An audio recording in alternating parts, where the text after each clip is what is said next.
Hello all and welcome to my garage. Yes, all of us here at Tomorrow are under stay-at-home orders. So that means I can't get to the launch pad, which takes me to station 204. But that is not going to stop us from doing space news, and we have got a lot to talk about. Ryan's going to be giving us an extra large portion of a SpaceX update. We've got Dr. Tamitha Skov with your weekly space weather, and I'll be talking a little bit about how the pandemic is continuing to slow down the space industry, but it's not all bad. You might want to get your hammers out because there's some good things that are happening as well. Now, before we officially get into things, I just want to remind you to subscribe to us here at Tomorrow. Hit like on the video below if you like it, and set up notifications. You can set up all notifications or just some notifications. And right now, our studio is undergoing a very big sort of redo that Jamie is doing, and Jamie's doing it live. So if you'd like to watch us redo 204, you can do that. So let's go ahead and get right into space news. And I'm going to go ahead and toss it to Ryan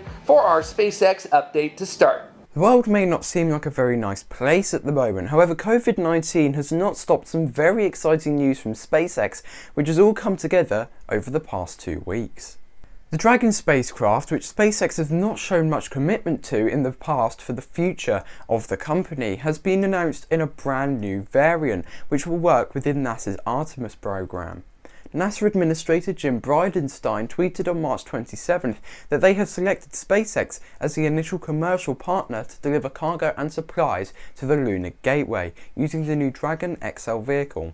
Resembling no other SpaceX vehicle before it, the Dragon XL looks to be more of an enlarged Cygnus vehicle, which is produced by Northrop Grumman Innovation Systems, formerly known as Orbital ATK.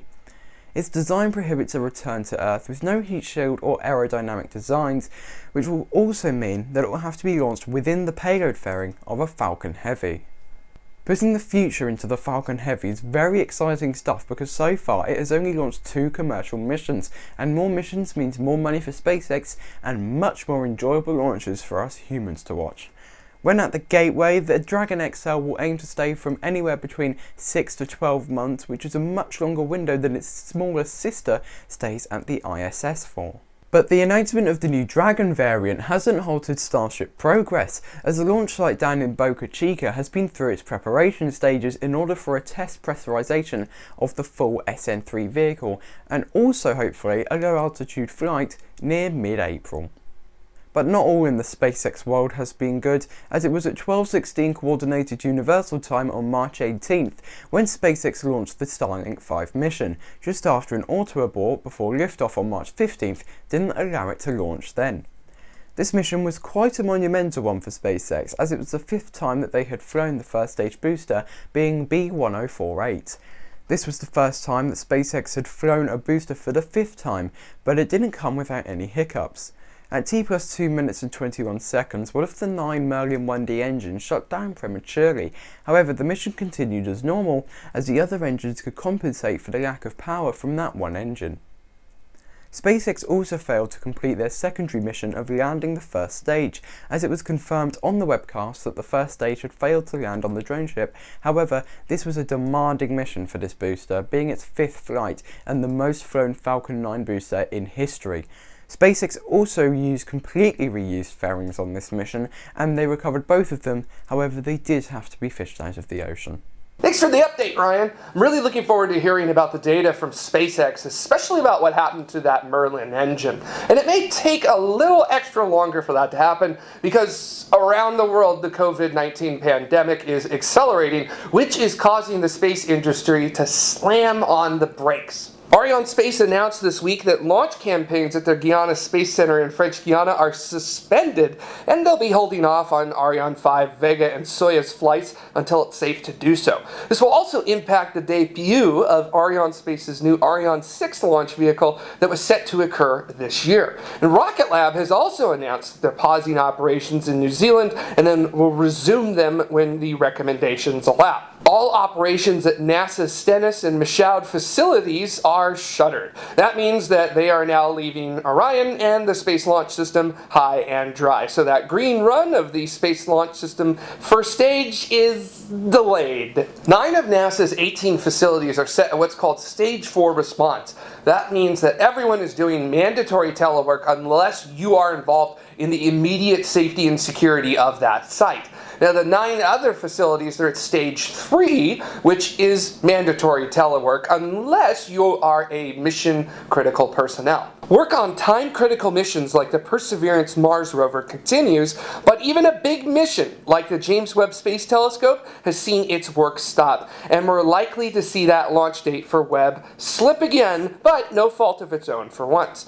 Internally, NASA is looking at any and all ways it can help contribute to combating the pandemic on a local, regional, national, and global scale. But not all of the news coming out of the spaceflight industry recently has actually been all that bad. NASA and Roscosmos will be sending the upcoming Soyuz MS-16 crew of Anatoly Ivanishin, Ivan Wagner, and Chris Cassidy on schedule with liftoff planned for April 9th at 0805 Universal. Likewise, the crew of Soyuz MS-15, Oleg Skripochka, Jessica Meir, and Drew Morgan, they are scheduled for an on-time return to Earth on April 17th. And Mitsubishi Heavy Industries in Japan has reaffirmed its commitment to try and move forward with the debut flight of its new H3 rocket, which will replace the current workhorse H2 rocket. So even with this slowdown because of the global pandemic, it looks like we're still at least ever so gently moving forward towards the future. Now, one thing that certainly has not slowed down is launches. So let's go ahead and get ready to go all over the world this week because we've got a lot of them to cover. A new variant of China's Long March 7 rocket, known as the Long March 7A, began its ascent from the pad at the Wenchang Space Center on March 16th at 13:34 Universal Time. The payload was classified, but what was not classified, several hours after the launch, news agencies reported that the launcher had failed. Video on social media shows a bit of a boom during the first few seconds of the burn of the second stage. We'll get you more information on this failure if it ever becomes available. A handful of hours later at the Plesetsk Cosmodrome in Russia, a Soyuz 21B rocket carrying a GLONASS satellite, M60, left the pad at 1828 Universal Time. Now, Roscosmos and the Russian Ministry of Defense confirmed its entry into the correct orbit. GLONASS is Russia's own navigation system, and M60 now joins 24 other active GLONASS sats, along with another new satellite launched in December 2019 that is still undergoing testing. Heading a little down south to the Baikonur Cosmodrome in Kazakhstan, a Soyuz 21B rocket lifted off on March 21st at 17:06 Universal Time. It was carrying 34 satellites for high-speed, space-based internet communications company OneWeb. Now, Arianespace arranged the launch services for OneWeb, and they confirmed that all satellites were successfully deployed into low Earth orbit several hours after launch. Just a few days ago, however, OneWeb filed for bankruptcy. So no word on what will happen to these and the 40 other satellites OneWeb has on orbit currently.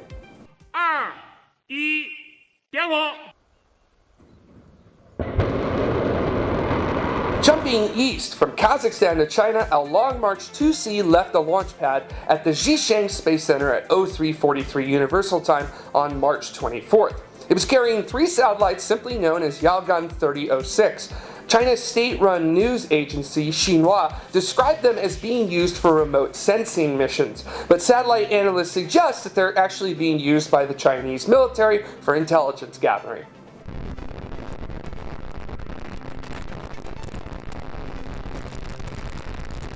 That's a nice little blast from our own photographer of tomorrow, Adrian Ruiz, placing a camera where most folks don't, getting that full experience. And I gotta say, I forgot just how fast an Atlas V 551 gets off of the pad. I mean, it's 58 meters tall, goes like a hot rod. Anyways, back to the launch. On March 26th at 2018 Universal Time, an Atlas V in the 551 configuration, its most powerful one, leapt up from the Cape Canaveral Air Force Station. 551 designates 5 solid-fuel boosters, a 5-meter payload fairing, and a single-engine Centaur upper stage. And this was carrying the final Advanced Extremely High-Frequency Satellite, AEHF-6. This was the first dedicated United States Space Force flight. After several hours of burns by the Centaur upper stage, AEHF-6 was successfully placed into its target orbit, where it will now help out the U.S. Armed Forces all over the world to have secure communications. And here are your upcoming launches. And if you're feeling down, go ahead and get up and dance a little bit.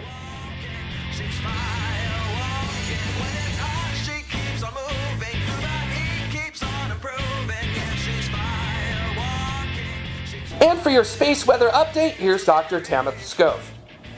After some pockets of fast solar wind brought us up to active conditions and brought auroras far south as Michigan over the past couple days, things Earthside are beginning to calm down in space weather. As we take a look at our front side sun, you can see everything looks pretty quiet. We have a bright region in the northern hemisphere that's pretty much fizzled, and outside of that we don't have much of a coronal hole that's going to be rotating into the Earth strike zone. Just a few pockets here and there, and that should keep us right around unsettled conditions easily over the next week. However, as we swip to our far-sighted sun, now this is stereo A and it's looking at the sun pretty much from the side. If you look at the southern hemisphere, you can see a finger-like coronal hole, and that is going to be rotating Earthside here in the next couple days, and it could bring us a solar storm probably in about 10 days or more. But right around the 20th, you can't see it in the disk view, but you can see it in the coronagraph view. Look at this massive smoke ring that the sun blew out. Now this is a big solar storm. It's not Earth directed, so don't worry about it, but it's really nice to see these big storms being launched again. And as the sun continues to wake up, we're not only going to see more of these, but they're going to be bigger and faster. For more details on this week's space weather, including details on that massive smoke ring that the sun blew and whether or not your radio communications and launch comms will be affected, come check out my channel or see me at spaceweatherwoman.com. I'm sure you remember that game you used to play as a kid where you'd grab your friend's arm and start making them hit themselves with it, and you'd be like, "Stop hitting yourself! Stop hitting yourself!" And if you don't remember it, that's fine, concussions happen. But would you do that with a very expensive scientific instrument, let alone on a whole nother planet? The InSight lander's heat flow probe drilling system, known as the MOLE, had problems day one since beginning to drill last year on the surface of Mars. It popped out, and scientists hypothesized that there wasn't enough friction from the Martian regolith for the MOLE to hammer itself in properly. Even with the shovel on the end of InSight's robotic arm pinning the MOLE down, it still didn't work. So what's the next step when a major scientific instrument on a nearly $1 billion mission stops working? Well, you get to move on to a little bit of what I like to call my technique. No, really, yeah. Ground testing showed a light at the end of the tunnel by placing the shovel right on top of the MOLE and pressing down hard, and even filling in the hole it scooped for the MOLE during the first few tries. Now this isn't without its hazards, as that copper ribbon is actually where the heat flow sensors are at. If that ribbon is damaged, it's game over for that entire instrument. So engineers from JPL are now ready to give it a go over the next few weeks, and of course, as the saying goes here at Tomorrow, never, ever, ever bet against JPL. And to wrap up this week's space news, I just want to thank all of you who helped contribute to make the shows of tomorrow possible. We really legitimately can't do this without you. Each and every one of you who does so, you are absolutely amazing. It is greatly appreciated, and I've got to figure out a way to pay you back someday. Now, if you would like to contribute to the shows of tomorrow, head on over to youtube.com/tmro/join to do so, and check out all the great rewards that we have available to you at different levels of support. Now, of course, watching our shows, liking, subscribing, setting up notifications, and sharing us everywhere that you can, that is an incredible help as well. And that's Seco 8 for this week's space news. Thanks for joining us. Be well, all of you. And until the next one, remember, keep exploring.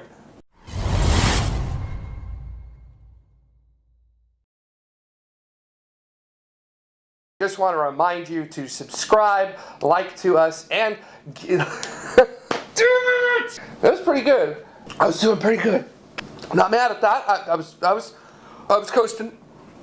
I was cheesing it. I was getting good. I was rocking it. I was making it happen. I was burning it. Hello, everyone, and welcome to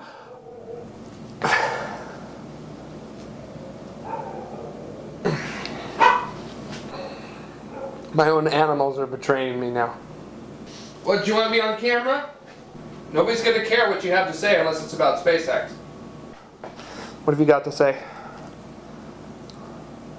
I agree with that. I agree with that entirely. It's a very good point. I would have never thought about that. She makes really good points.